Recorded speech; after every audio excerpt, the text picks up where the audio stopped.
Vote പെട്ടിയിലേക്ക് സ്വാഗതം. മുദ്രാവാക്യങ്ങളെപ്പോലെ തന്നെ പ്രസക്തമായിരുന്നു പഴയകാല തെരഞ്ഞെടുപ്പുകളിൽ കാർട്ടൂണുകൾ.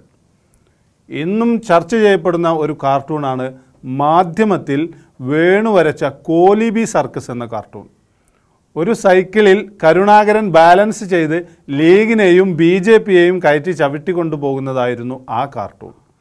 സംഘപരിവാര സ്ഥാനാർത്ഥികളായി വടകരയിൽ അഡ്വക്കേറ്റ് രത്നസിംഗും ബേപ്പൂർ നിയോജകമണ്ഡലത്തിൽ ഡോക്ടർ മാധവൻകുട്ടിയും മത്സരിച്ചപ്പോൾ കോൺഗ്രസും ലീഗും അടങ്ങുന്ന ഐക്യജനാധിപത്യ മുന്നണി അവരെ പിന്തുണയ്ക്കാൻ തീരുമാനിച്ചു.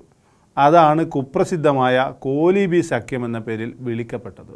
ഈ സഖ്യത്തെ ചിത്രീകരിക്കുന്നതായിരുന്നു കോലിബി സർക്കസ് എന്ന കാർട്ടൂൺ. അതുപോലെ വിവാദമായ മറ്റൊരു കാർട്ടൂണായിരുന്നു 77 ചന്ദ്രിക പ്രസിദ്ധീകരിച്ച പന്നിയിറച്ചി കാർട്ടൂൺ. അഖിലേന്ത്യാ മുസ്ലിം ലീഗ് നേതാവ് സയ്യിദ് ഉമർ ബാഫക്കി തങ്ങൾക്ക് EMS പന്നിയിറച്ചി കൊടുക്കുന്ന രംഗമാണ് ചന്ദ്രികയിൽ വന്നത്. തിന്നോളിൻ തങ്ങളെ, വിശന്നാൽ പന്നിയിറച്ചി ഹലാലാണ് എന്ന് പറഞ്ഞ് സയ്യിദ് ഉമർ തങ്ങളെ അപമാനിക്കുന്ന കാർട്ടൂൺ അന്ന് വിവാദമായിരുന്നു. അന്ന് അഖിലേന്ത്യാ മുസ്ലിം ലീഗ് ജനതാ പാർട്ടിയുമായി സഖ്യത്തിലായതിനെ ചന്ദ്രിക കളിയാക്കിയതാണ്.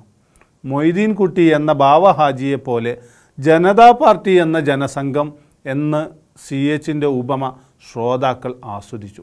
ജനസംഘവുമായി സഖ്യമുള്ള മൊയ്തീൻ കുട്ടി എന്ന ബാവഹാജിയെ തോൽപ്പിക്കുക എന്ന് CH മുഹമ്മദ് കോയ പ്രസംഗിച്ചു.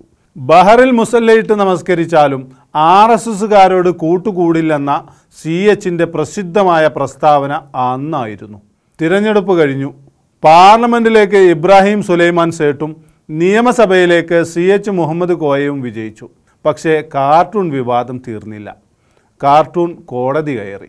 കോടതിയിൽ ഞാൻ വെറും പേരിന് മാത്രമുള്ള ചീഫ് എഡിറ്ററാണെന്നും പത്രത്തിലെ ഉള്ളടക്കത്തിന് താൻ ഉത്തരവാദിയല്ലെന്നും CH വാദിച്ചു. പക്ഷേ ഹൈക്കോടതി അത് അംഗീകരിച്ചില്ല. സുലൈമാൻ സേട്ടിൻ്റെയും CHൻ്റെയും തിരഞ്ഞെടുപ്പ് വിജയം അസാധുവാക്കി കോടതി ഉത്തരവിറക്കി.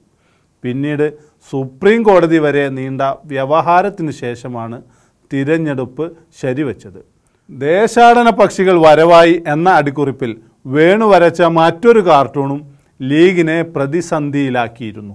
ഇബ്രാഹിം സുലൈമാൻ സേട്ട്, GM ബനാത്തുവാല എന്നിവർ പൊന്നാനിയിലും മഞ്ചേരിയിലും മത്സരിക്കുന്നതിനെ കളിയാക്കിക്കൊണ്ടാണ് ദേശാടന പക്ഷികൾ വരവായി എന്ന കാർട്ടൂൺ മാധ്യമം അന്ന് പ്രസിദ്ധീകരിച്ചത്.